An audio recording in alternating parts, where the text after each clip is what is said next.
travel in a loop round or orbit the Sun.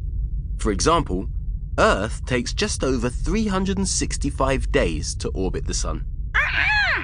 Yes, that is about a year. At least, it's a year on Earth. On Mercury, which is the planet closest to the Sun, a year only lasts 88 days. Because Mercury only takes 88 days to orbit the Sun, that's how long a year is on that little world. On the planet furthest from the Sun, Neptune, a year is 165 Earth years. That means that if you lived to be 165 years old on Earth, you'd still only be 1 year old on Neptune. Yes, I suppose that would save money on birthday candles.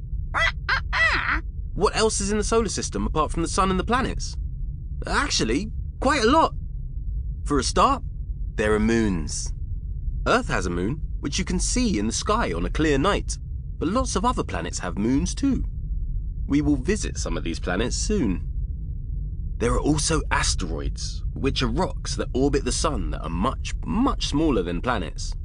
Then there are dwarf planets, which are somewhere in between the size of an asteroid and a planet, and lots of other exciting objects whizzing round the Sun. Where would you like to visit first? The moon it is. Computer, set a course for Earth's moon. That way we can see the moon and get a lovely view of planet Earth from a distance. Excellent. Engage hyperspeed. From the Sun to the moon. Here we go!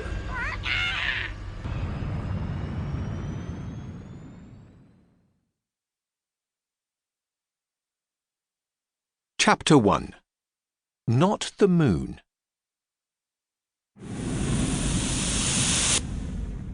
Hold on.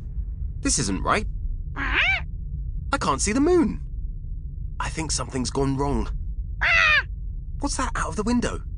That's no moon I've ever seen. Let me check the spacecraft's scanner.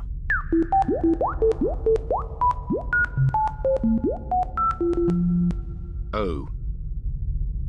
Well, we wanted to travel to the moon, which is 150 million kilometers from the Sun. But we've gone further, much further. We're now around 4.5 billion kilometers from the Sun. How do I know? Because that whacking great blue planet you see there is Neptune, the planet furthest from the Sun. Oh well, we're here now, and Neptune is definitely worth a visit. Let's fly closer and see what the spacecraft scanners can tell us about Neptune. According to the spacecraft, Neptune is around 4 times larger than Earth. It has rings around it which are made up of dust and other bits of floating space stuff. Yes, it does look cold.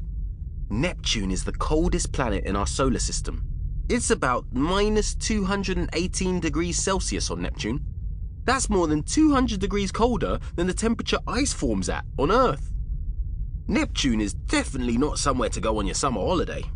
Not only is it very cold, Neptune is also very dark because it's so far away from the Sun.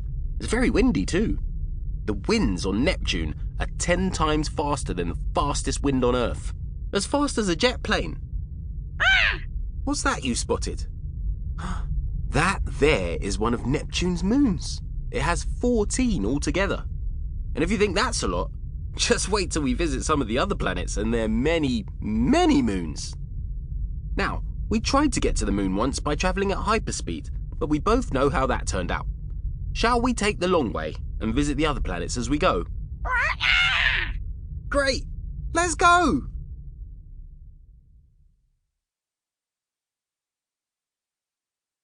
Chapter 2. How it all began.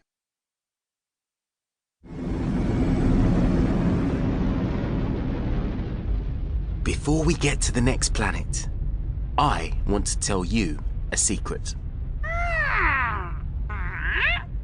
All this space here, all the stars you can see around us, and the ones far away too. Once upon a time, none of this existed. Where did everything come from? Well, it all started 14 billion years ago, give or take a few years. Before that, nothing existed. But then, a tiny speck of something appeared. Although it was tiny,